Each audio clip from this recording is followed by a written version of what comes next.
qu'il y a une influence de l'histoire de Moïse sur celle de Jésus. Et que l'une est calquée sur l'autre.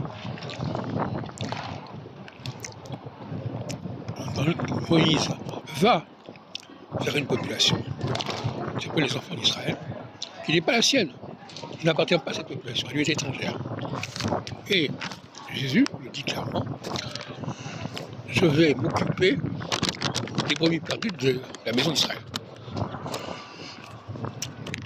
Donc, on parle on parle dans les deux cas de la maison d'Israël, du temps de Moïse et du temps de Jésus. C'est certainement l'influence du royaume d'Israël à la mort, constituée à la mort de Salomon.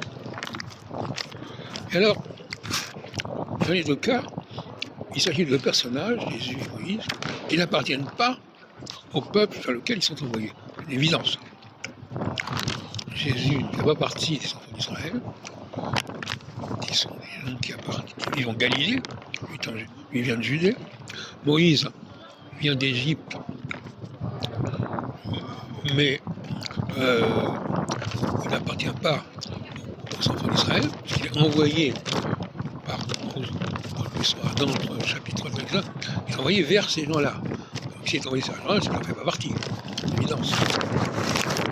Donc, l'histoire de Jésus semble être un calque des sortes de Moïse. En tout cas, il y a un paradigme commun entre les deux. Et c'est très éclairant, parce que ça veut dire qu'il y a une verticalité expliquée par la généalogie d'Adam au 5e chapitre de la Genèse, et la généalogie de Jésus au chapitre de l'Évangile selon Matthieu. Ce sont des dynasties, ce ne sont pas des peuples. Alors il faudrait employer le mot peuple dans un sens dynastique, pas le peuple dans le sens spatial. Alors on peut le faire, il faut savoir, on va s'entendre là-dessus. Donc il y a plusieurs sens du mot peuple.